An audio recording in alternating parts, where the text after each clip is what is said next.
La bataille des nouveaux moyens de paiement, on en parle avec mes deux invités. D'abord Roger Carissot, responsable de la business line Fingerprints. Ça veut dire quoi? Vous êtes responsable des paiements? C'est ça, absolument. Chez Fingerprints, et c'est une entreprise de biométrie.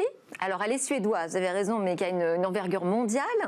On retrouve ces systèmes dans plus d'1 milliard d'appareils et d'applications. Vous travaillez notamment avec 9 marques de smartphones importantes. Et votre actualité, c'est que vous lancez des cartes de paiement biométriques pour de grandes banques. On va en discuter justement ensemble. Également avec nous Samuel Manassé, cofondateur et président de Yavin, qui propose des terminaux de paiement sous Android aux commerçants. Alors là, l'idée, c'est de leur permettre d'accepter tout type de paiement et d'y adjoindre des services, comme par exemple une application de demande de pourboire ou encore la vérification du pass sanitaire qui est d'actualité. Et donc, en fait, pourquoi je vous ai invité aussi, c'est pour discuter de cette bataille qui n'intéresse pas seulement les internautes, les consommateurs qui veulent avoir de nouvelles facilités pour acheter, elle intéresse aussi les commerçants qui veulent s'adapter aux nouvelles pratiques des acheteurs.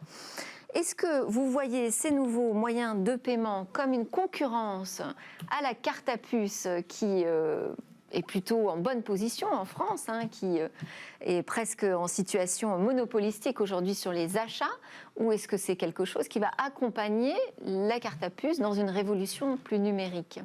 Alors, moi, je dirais qu'il n'y a pas de conflit, en fait. Aujourd'hui, oui. Vous avez plusieurs outils pour payer. Quand on interroge les consommateurs, à plus de 75%, aujourd'hui, les personnes ont confiance dans la carte à puce. C'est mon premier form factor, parce que c'est ça, on parle de form factor. Je vois, vous en avez une dans la main. Voilà, absolument. C'est ma carte BNP personnelle, aujourd'hui, biométrique, que j'utilise depuis 8 mois, d'ailleurs. C'est le premier form factor qui me donne confiance. Parce que c'est une question de confiance quand je paye. Voilà. Le mobile...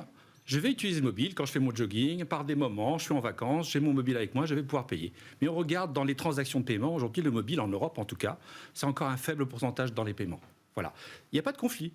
Il y a différents outils à différents moments de la vie. On voit que ça bouge quand même. Oui. Non, c'est pas votre avis, Samuel Manassé? Oui, ça commence à bouger. Et en fait, pour deux raisons. D'abord, c'est de plus en plus facile pour un commerçant d'accepter de nombreux moyens de paiement. Historiquement, c'était compliqué, mais avec ces nouveaux moyens d'encaissement qui fonctionnent sur des plateformes ouvertes, c'est de plus en plus facile. Si on veut accepter un paiement par QR code ou un paiement d'une autre monnaie, ça devient très simple de le faire. Et du côté du client, du porteur de la carte, c'est pareil, sur son téléphone ou avec des cartes biométriques, puis c'est beaucoup de moyens de paiement. Et en fait, mais la carte est encore très, très, très devant en France. Nous, les bouleversements qu'on a vus, c'est le sans contact. Sans contact. Qui repose quand même encore sur la carte. Qui repose sur la carte ou sur Google Pay et Apple Pay, mais qui en fait revient à un paiement sans contact. Une sorte d'empreinte de la carte bancaire, une empreinte numérique de la carte. Ouais. Et donc, avant le Covid, ça représentait sur les terminaux de paiement Yavin un peu moins de 50% des paiements. Maintenant, on est en train de tendre vers les 70% des paiements sans contact. Donc, le geste devient vraiment le geste classique. Donc, c'est vraiment une nouvelle façon de payer. On est d'accord ensemble pour dire qu'effectivement, ça repose quand même toujours sur une carte, que ce soit Apple Pay ou Google Pay. Il faut avoir cette carte à puce. Mais demain... Alors justement, c'est l'idée de. Mais demain, parce que finalement, c'est une excellente nouvelle, ce paiement sans contact, pour tous les nouveaux acteurs dématérialisés. Il y a plusieurs choses en fait. La pandémie a apporté différentes façons de payer différentes, on va dire. Ça a accéléré le sans contact, tout à fait. C'est plus 44% au premier semestre. Les paiements sans contact explosent. Et il faut apporter de la sécurité.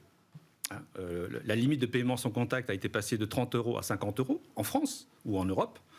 En UK, c'est 100 pounds. En Australie, c'est 200 $. Qu'est-ce qui se passe si je perds ma carte? Qu'est-ce qui se passe? Et tous inquiétés par ça. Deuxième chose, c'est le geste. Est-ce que j'ai envie de toucher un terminal encore? Le paiement sans contact et la biométrie, aujourd'hui, si je fais ce geste-là de sans paiement, me garantit, j'apporte la sécurité de qui je suis et d'un moyen sécure de payer. Je ne touche plus le terminal. Voilà, c'est vraiment l'innovation. Et puis c'est très rapide. Et c'est très rapide. Absolument. On gagne du temps. Alors ça dit, vous travaillez dans la biométrie quand même. Oui. Alors la biométrie, on parle d'empreinte digitale notamment. L'empreinte digitale, c'est pas très commode avec les gestes barrières. Alors justement, c'est un geste barrière. Est-ce que ça va remettre en question l'arrivée d'empreinte digitale? Non, au contraire, pour le paiement. C'est le premier geste barrière, puisque je ne touche plus le terminal. La première réponse qu'apporte l'utilisateur d'une carte aujourd'hui, c'est de dire, avec la pandémie... C'est-à-dire que mon empreinte est stockée dans la puce. Absolument. Et je n'ai pas à l'appliquer sur le terminal. Absolument, quel que soit le montant. Parce que c'est ça l'innovation. Ça, c'est des modes de paiement auxquels se préparent déjà les e-commerçants. Oui, les e-commerçants et les commerçants. En fait, le commerçant, il ne veut pas rater une vente. Ouais. Donc, il veut accepter tous les moyens de paiement que demandent ses clients. Et donc, nous, on est en première ligne. Il faut qu'il soit au fait quand même de ce qui se passe. Alors, il est au fait, puisque son client... En France, on n'a pas de retard là-dessus ? Le commerçant, il n'a pas de retard, il est en contact toute la journée avec ses clients. Donc, si un client lui demande quelque chose, 2 clients, il l'a très vite retenu, il va se débrouiller. Moi, je connais encore des commerçants qui n'acceptent pas la carte bancaire, par exemple. Ça commence vraiment à être rare, heureusement. Mais nous, on voit ce qui marche et ce qui ne marche pas, parce qu'avec le terminal de paiement à vide, ils peuvent accepter tous les moyens de paiement. Donc, les usages qu'on voit vraiment se développer, c'est des usages très spécifiques à des métiers. Par exemple, si on est restaurant à Paris, désormais, plus de 50% des paiements passent par des titres restaurants dématérialisés, qui en fait ne passent pas forcément par le réseau bancaire. Et donc c'est les tickets restaurants en fait. Les tickets restaurants qui étaient historiquement en papier se transforment en carte ou en application, et ça représente une majorité des encaissements pour un restaurant à Paris dans les quartiers d'affaires. Le deuxième cas qu'on voit se développer énormément sur nos terminaux, c'est aussi le paiement en plusieurs fois. C'est-à-dire, j'ai un client, il veut acheter un vélo qui coûte très cher, je peux lui proposer en quelques clics de l'acheter en plusieurs fois. Et donc, si on prend ces 2 cas d'usage, typiquement, on voit que les commerçants sont prêts à payer des frais assez importants pour ne pas louper la vente. Ces 2 cas d'usage, des titres restaurants ou du paiement fractionné, les commerçants payent 3-4% sur chaque paiement, mais ils sont prêts à le faire parce que ça leur permet de faire X ventes supplémentaires. Et après, de manière plus marginale, pour l'instant, on ne voit pas l'usage, c'est tous les paiements par QR code, donc Alipay, Lydia, ça, c'est ou pas les cryptos. encore effectivement très généralisé. On a du mal à trouver des commerces qui acceptent ces paiements. Alors, nous, on a des commerçants les plus geeks, entre guillemets, ou les plus avancés qui nous demandent de l'installer. Pour l'instant, on ne voit pas d'usage. Ça commence un peu à frémir. Alors on ne voit pas d'usage parce que c'est pas forcément adapté à la demande des clients, ou parce que justement on a des mastodontes américains qui ont pris des positions aujourd'hui qui sont difficilement détrônables avec le smartphone. Absolument, mais l'idée de qu'on parle aujourd'hui, c'est de réduire la queue dans un magasin. Plus on va éviter la friction, si vous allez sur Internet, 70% des paniers sur Internet sont abandonnés pour ces raisons de paiement. Dès que vous créez une friction, vous mettez un PIN code ou autre chose, les gens arrêtent de payer. C'est la même chose en magasin. Si on crée à un moment donné des étapes où la personne doit sortir quelque chose, remettre un PIN code, remettre un PIN sur le terminal, on crée une friction. On crée une possibilité que la vente ne se fasse pas. Donc tout système qui permet de fluidifier, donc la biométrie, on paye sans contact, il n'y a plus de montant. Voilà, on fluidifie, c'est aussi bien pour l'utilisateur que pour le magasin. Mais si je vous écoute, ça veut dire que les commerçants ils doivent fournir une palette très très vaste de moyens de paiement. Mais est-ce qu'il y a de la place pour tout le monde? Alors, Samuel Manassé, j'ai noté que vous aviez fondé Smile & Pay. Oui. Est-ce qu'on a vraiment de la place pour tout le monde, tous les acteurs? Smile & Pay, c'est terminé, je crois, aujourd'hui. Non, c'est toujours ça continue, activité, pardon. Donc, on va rappeler peut-être le principe de Smile & Pay, c'était d'équiper des petits business, en fait, de solutions d'encaissement. C'est ça, c'était ces fameux terminaux qui se connectent en Bluetooth au smartphone, qui sont très présents dans les... Et vous avez le sentiment qu'aujourd'hui, il y a de la place pour X solutions? Oui, absolument. Infini. Comme je l'ai dit, l'utilisateur aujourd'hui souhaite utiliser différents outils, et pas uniquement en France, en Angleterre, en Europe. Aujourd'hui, on a des banques aujourd'hui comme BBVA au Mexique qui vont intégrer la carte biométrique. On a les banques françaises, BNP, je l'ai cité, Crédit Agricole vient d'annoncer la semaine dernière. Les banques françaises sont sur ces sujets-là. Mais en fait, c'est plusieurs outils, plusieurs formes de paiement qui me sécurisent la façon dont je paie. Voilà, c'est ce qu'on recherche. Ouais, nous, on pense vraiment que le paiement va vraiment beaucoup bouger. Dans les prochaines années. La révolution actuelle, c'est l'arrivée... Là, on est dans une phase de création, c'est ça? Très créative, sur des nouveaux outils? Oui, ça bouge énormément parce qu'il y a ces nouveaux usages et aussi parce que la techno apporte ces nouveaux usages. Donc, par exemple, sur les terminaux de paiement, le bon vieux terminal de paiement qui ne faisait pas grand-chose est en train d'être remplacé par des terminaux de paiement Android, ce qui permet de mettre du logiciel dessus et donc d'offrir plein de services aux commerçants en plus. Par exemple, il y a toutes ces données de programmes de fidélité qui va pouvoir être intégré au paiement. Je vais être reconnu quand je vais dans un magasin. C'est nous ce qu'on met en place chez Yavin. Je vais pouvoir faire des dons sur le terminal, je vais pouvoir prendre des pourboires et donc apporter beaucoup plus de valeur qu'une simple transaction. En fait, les commerçants sont habitués avec le e-commerce à avoir des solutions très modernes qui sont en train de descendre petit à petit dans le magasin. Et Roger Carissot, j'ai noté aussi que vous aviez démarré votre carrière en 2003, justement. Oui, dans la carte à puce. Dans la carte à puce. Est-ce qu'il vous semble aujourd'hui que les banques, le GIE, le groupement d'intérêt économique carte bancaire, suit ces innovations, les devance? Ils sont très moteurs sur ces sujets. Ils sont moteurs? Absolument. Carte bancaire, comme je dirais aujourd'hui Visa ou Mastercard. Mastercard a annoncé la semaine dernière qu'ils arrêtaient la bande magnétique derrière, que l'on a depuis 30 ans. Ils annoncent dans 12 ans que ça sera arrêté. Mais voilà, ils sont très moteurs pour offrir encore une fois une nouvelle expérience client. C'est important. Et tout en apportant plus de sécurité. C'est ça. Alors, je posais la question en introduction. C'est vraiment compatible, plus simple, plus rapide et plus sécurisé? Absolument. Absolument. C'est ça l'idée. C'est à la fois de dire... Grâce à la biométrie, vous allez me répondre. Oui, parce que la biométrie, elle est reconnue. C'est incontournable aujourd'hui, cette technologie. Absolument. Vous avez dit tout à l'heure pour notre partie mobile, c'est plus que ça, c'est plus que 9 fabricants de smartphones.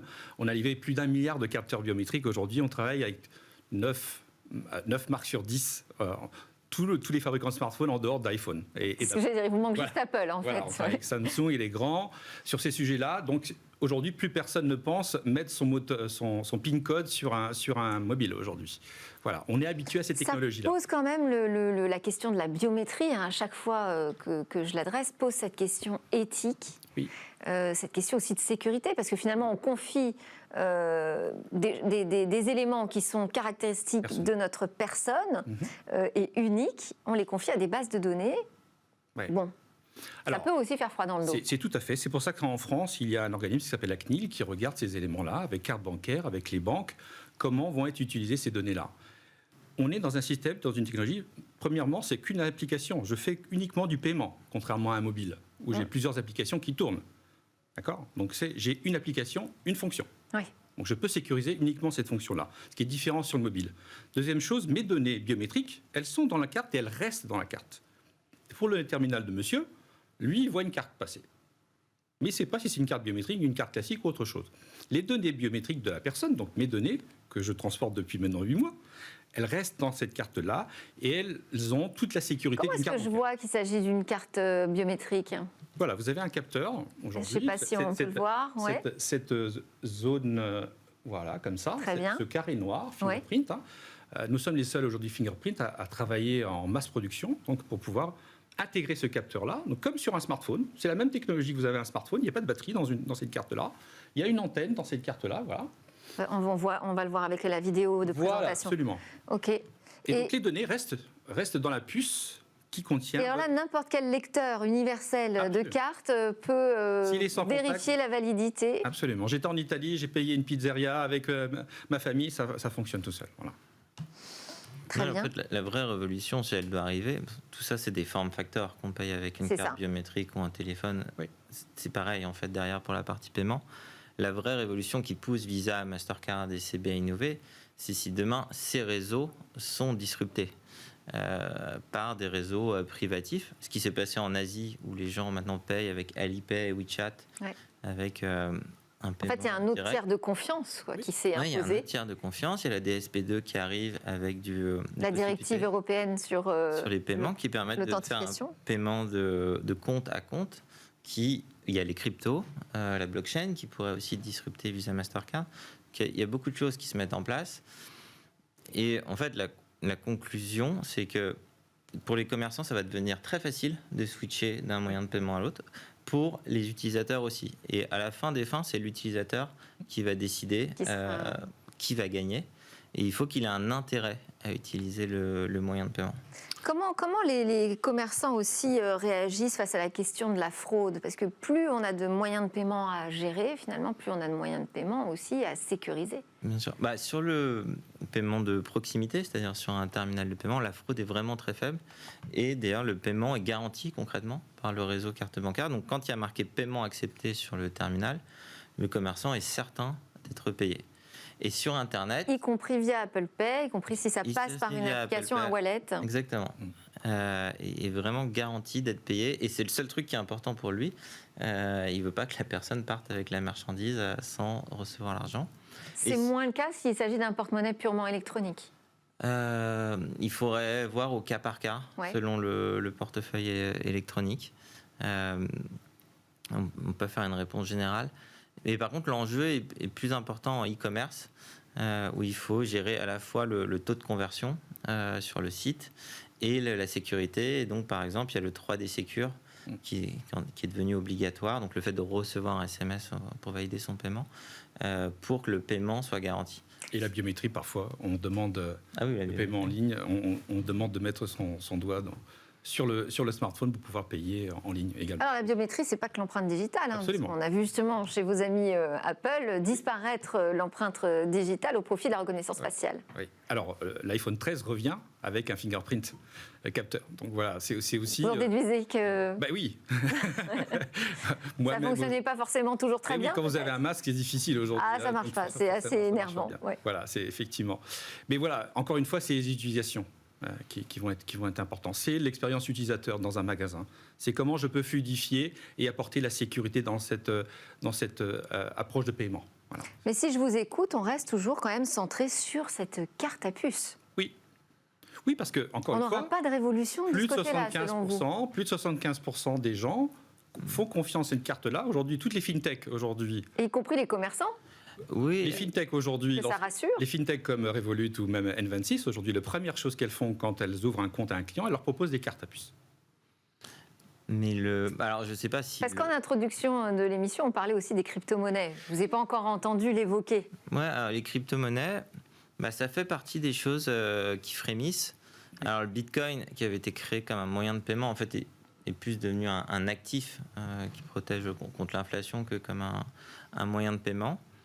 Mais techniquement, ça commence à être prêt avec ce qu'on appelle une seconde couche avec le Lightning Network qui permettra de faire des transactions en proximité. Donc nous, on a quelques demandes de commerçants, donc on est en train de l'intégrer. Ça peut s'intégrer dans un terminal de paiement tout à fait classique. En fait, sur nos terminaux de paiement, on a une caméra, donc on peut lire les QR codes, qui est la technologie un peu privilégiée pour valider une transaction dans les crypto-monnaies.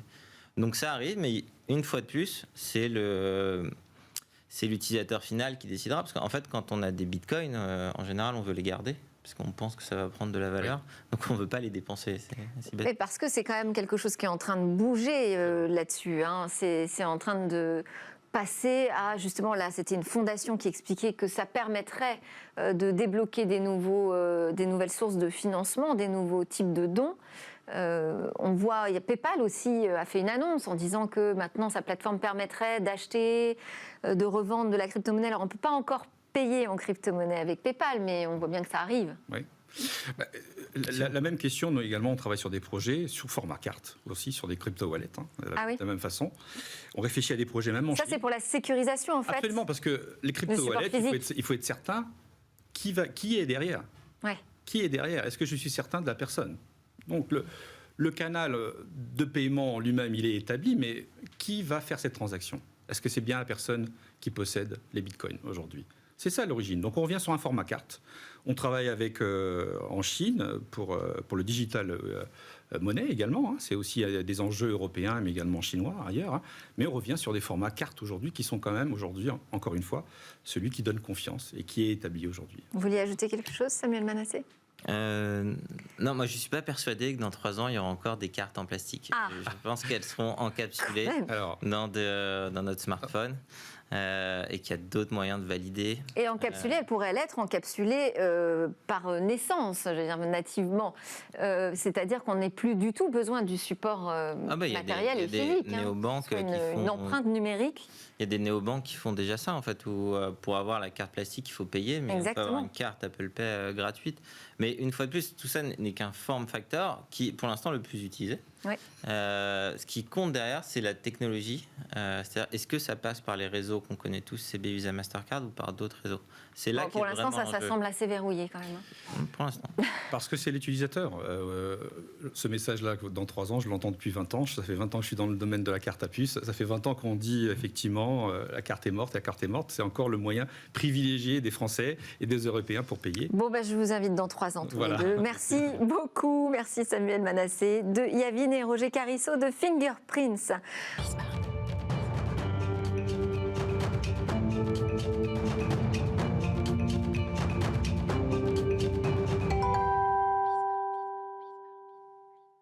Voilà, c'était la rediff de notre Tech Talk du 24 août 2021 sur les nouveaux moyens de paiement. On part en pause dans Smart Tech, on retrouve le direct pour parler des bonnes applications pour télétravailler.